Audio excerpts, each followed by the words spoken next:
Et on se retrouve pour la rubrique C'est mon histoire. Aujourd'hui, je reçois Samuel Gingras qui est pasteur. Bonjour Samuel, ça va? Ça va super bien. Toi, Evelyne? Ça va très bien. Merci beaucoup d'avoir répondu à l'invitation pour C'est mon histoire. C'est ton deuxième, C'est mon histoire. Mon deuxième, oui. Tu étais venu il y a maintenant 4 ans.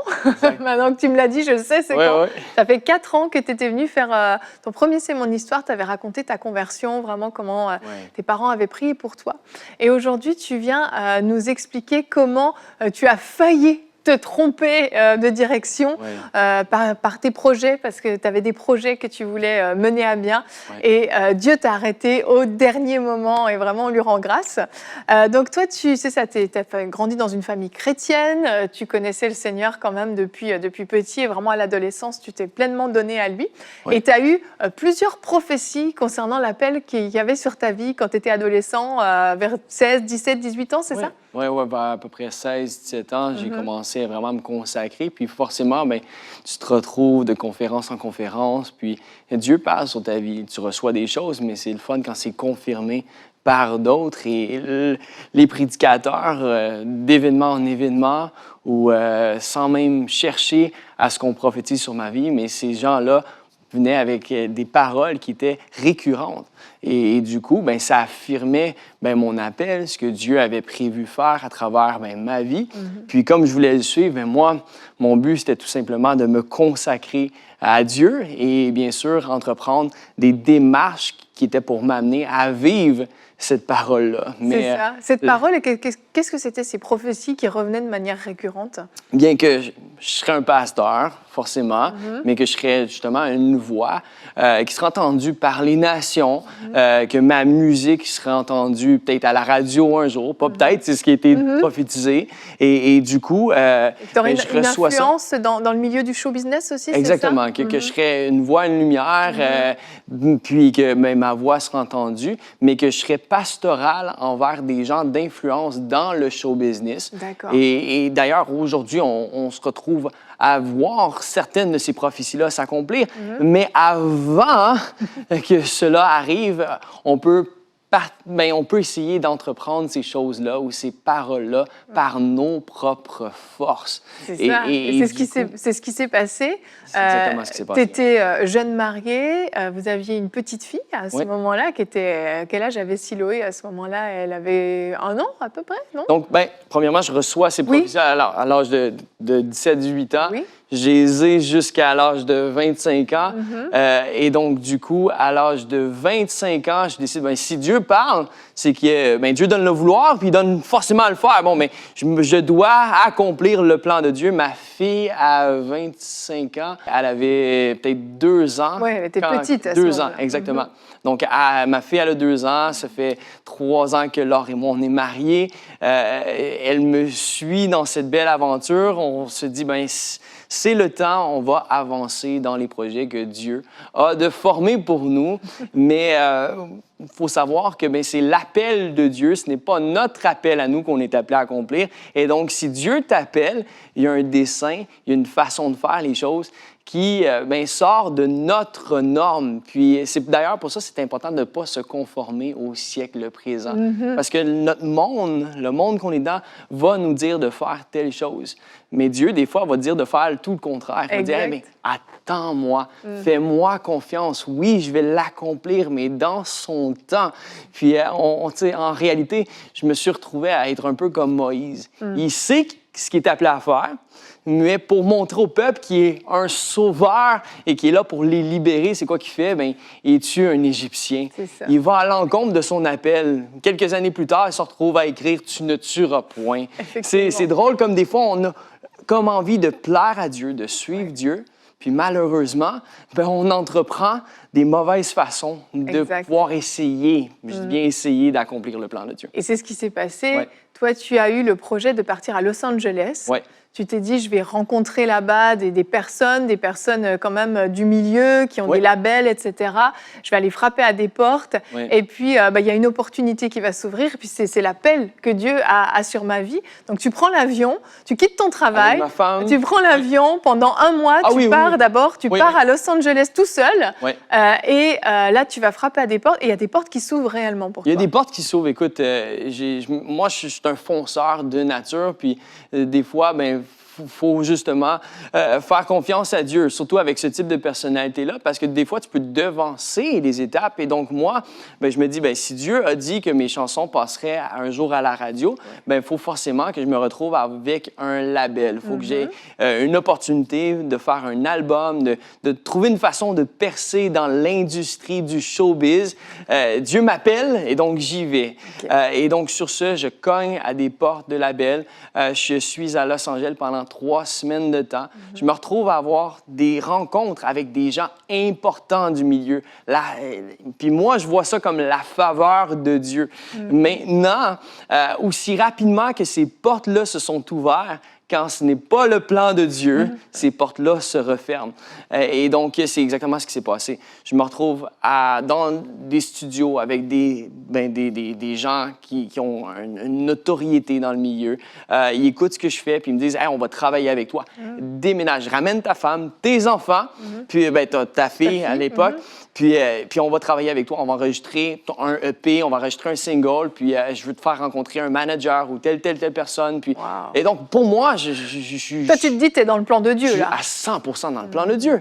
Et pour revenir, on a fait quelques va-et-vient dans cette saison-là. Disons que c'était pas la vie la plus stable pour notre famille. Mais la bonne nouvelle, c'est que Dieu a su aussi nous ramener dans son plan. Mais juste avant cela, moi, j'ai été comme un éclaireur pendant près d'1 mois à Los Angeles.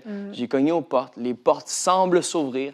Je reviens après ça en France. Oui, parce que ta femme était repartie en France voir sa famille. Pendant ce mois-là, parce qu'on savait que c'était pour être un mois mouvementé sans son mari. Et donc, forcément, je me dis, va passer du temps avec ta famille. Moi, je vais aller en mode travail, je vais bosser, je vais nous ramener un contrat de disque. Puis après, on va cartonner. Ben oui, toi, tu te dis, c'est bon, là, j'ai vu les labels, ils m'ont fait des promesses, tout va bien aller. Tu arrives en France super confiant et tu te dis, bon, on va les recontacter. Et puis, dès que j'ai le contrat en main, on part aux États-Unis, c'est ça? Et comment ça se passe en France? Et donc, je me retrouve en France et à ce moment-là, je réécris aux gens qui avaient mon email, j'avais leur email, j'ai leur numéro, j'essaie de les contacter. J'ai plus de réponse. Plus de réponse. Douche froide. Tu sais, 2 semaines, ça passe. Ils sont bien occupés. Cette personne-là travaille sur tel album. Il me l'a dit. Bon, OK. J'ai un autre contact. Et lui avait travaillé avec Michael Jackson. Je vais y réécrire. Bon, mais parfait. Je vais le recontacter. Encore aucune réponse. 2 semaines, ça passe. 3 semaines, OK. 1 mois, 2 mois, 3 mois. 3 mois. C'est 3 long. mois de temps. Je comprends plus ce qui se passe. À ce moment-là, voulant quand même percer, on décide de quand même acheter des billets, aller. On se dit, bon, regarde, on va renouer le lien. C'est peut-être parce qu'on est par distance. On va aller là-bas. Et donc, je me retrouve au Québec pour planifier notre voyage parce qu'on est à mi-chemin de la France à Los Angeles en étant à Montréal. Et donc, on revient à Granby. Et je me souviendrai toujours, j'ai une expérience avec le Saint-Esprit, mais c'est une circonstance ou une expérience plutôt de repentance. Je me retrouve à chercher la face de Dieu, mais d'une façon fâchée, énervée. Je comprends pas. Je dis, Dieu, tu m'as fait des promesses. Pourquoi est-ce que ces portes-là que tu sembles avoir ouvertes se referment? Quand on pose à Dieu des questions, il va nous répondre. Et automatiquement, le Saint-Esprit me dit, je ne suis pas dans ton projet. Et donc, qu'est-ce que tu veux dire? Je me mets limite à argumenter avec le Saint-Esprit. Qu'est-ce que tu veux dire? Je fais ça pour toi. Tu m'appelais à être une voix, à être une lumière dans le monde. Et puis la lumière est supposée luire dans les ténèbres. Donc, envoie-moi, mon cœur est prêt, je suis prêt, puis je suis prêt. Puis je me croyais prêt, je me croyais apte à accomplir ces paroles-là. Et qu'est-ce qui te répond, le Saint-Esprit, à ce moment-là? Le Saint-Esprit me dit, je ne suis pas dans le projet. Puis devant moi, il y avait mon logo. Puis mon logo c'était Sam Jérémy. Voilà, on peut le voir à l'écran. Oui, on peut le voir à l'écran. Puis, donc, c'est Sam Jérémy, mais dans une boîte. Et j'ai capté, au moment que je me retrouve, parce que j'étais devant mon ordi en priant, je vois mon logo qui est là, puis le Saint-Esprit me dit, je ne suis plus dans ton projet. J'ai compris. Car mon nom veut dire Samuel, veut dire l'Éternel entendu. Donc, le L, c'est l'Éternel. Mais moi, pour vraiment rentrer dans le moule de l'industrie. Être cool. Ben, je savais que c'était des Sam Smith qui passaient à la radio, c'était des Sam Roberts, c'était des Sam. C'est pas des Samuel. Il n'y a pas de Samuel, c'est trop long. Et donc, pour avoir justement plus de chance, je me dis, ben, je vais enlever le UL. Mais là, je vois mon logo dans ce moment de prière, puis Dieu me dit, tu m'as enlevé du projet, je ne suis plus là. Je suis plus là. Je suis comme, qu'est-ce que tu veux dire? Mais là, je vois devant moi que l'Éternel du Samuel, parce que elle veut dire El Shaddai, l'Éternel n'est plus dans mon projet. C'est ça. Et le Saint-Esprit va même à me dire, tant que tu ne me remets pas dans le projet, il dit, tu vas rester dans la boîte. Wow. Et là, du coup, grosse repentance pour toi, parce que tu réalises qu'en fait, tu avais fait tes plans sans Dieu. Je faisais mes plans. Je n'accomplissais pas les plans de Dieu. Puis, écoute, pour moi, ça a été clair. Dieu me dit, je veux que tu me donnes ton bébé, ce qui semble être ton bébé. Laisse-moi te combler. Laisse-moi te donner ce que moi, j'ai pour toi. Mes projets sont meilleurs que ceux que toi, tu peux essayer de dessiner. Et donc, totale repentance. J'ai un cœur qui a une crainte de l'Éternel. Ma mère a toujours prié pour cela.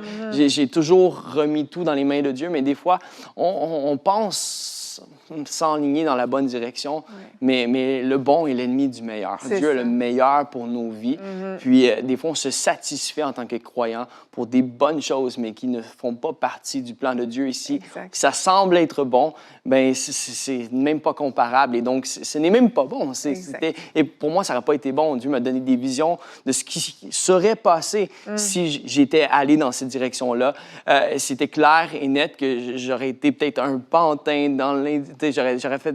Oui, c'est ça, tu t'es vu comme sur une scène avec des fils, comme un pantin, en fait. Exactement. Parce que toi, tu pensais que tu allais pouvoir briller, apporter le message de l'Évangile dans ce milieu-là, mais tu as réalisé par ce songe que Dieu t'avait donné que tu pouvais pas. La raison pour laquelle j'ai tenté de le faire comme ça, c'est que je me suis dit, mais si je pourrais être une voix dans cette industrie-là, si je pourrais parler à cette industrie-là, mais il faut forcément que je m'infiltre. Afin de peut-être un jour avoir assez de confiance envers les personnes que Dieu m'appelle à être pastoral envers et que je puisse leur partager ma foi, que je puisse les délivrer, que je puisse être une voix dans leur vie. Et à la fin de la journée, c'était ma façon de vouloir opérer le plan de Dieu. Mais au final, Dieu me dit, consacre-moi tous tes projets, reconsacre-toi à 100%. Et donc, mon premier album, moi, j'avais un EP de préparé. Mon EP était déjà prêt. Un EP, c'est un single, c'est ça? Oui, en fait, c'est plus que 2 chansons, plus qu'une chanson, là, techniquement. Tu peux faire un EP de 2 chansons. D'accord. Et donc, c'est un mini-album. Et donc, j'avais un EP pop pour passer à la radio, de préparer. Et Dieu me dit, tu le relâches même pas, ça sort pas sur YouTube, il n'y a rien de ce que tu viens de travailler dessus qui va sortir. Et Dieu me dit, fais un album de louanges, fais un EP de louanges. Et c'est ce que tu as fait. C'est ce que j'ai fait. Tu as fait cet album de louanges, tu as fait des tournées ensuite avec cet album, tu as pu prêcher l'Évangile tout en chantant finalement. Tu es devenu pasteur d'église et puis aujourd'hui, il y a des portes qui commencent à s'ouvrir dans des milieux nouveaux justement, où tu es en train de rentrer dans ces prophéties, mais à la manière de Dieu. Exactement. Ça n'aurait pas été du fait que j'ai commencé à juste délaisser mes propres forces et essayer de vivre vraiment par l'Esprit de Dieu. On n'en serait pas là où on est aujourd'hui. Puis petit à petit, j'ai fait un album de louanges qui m'a amené à chanter d'église en église. Ça m'a amené à prêcher, à travailler le don de prédication qui m'a amené à devenir pasteur. Wow. Et on sert le Seigneur de tout notre cœur aujourd'hui. C'est merveilleux. L'obéissance a valu le coup. Merci beaucoup, Samuel, d'être venu nous raconter ton histoire. Ça fait plaisir.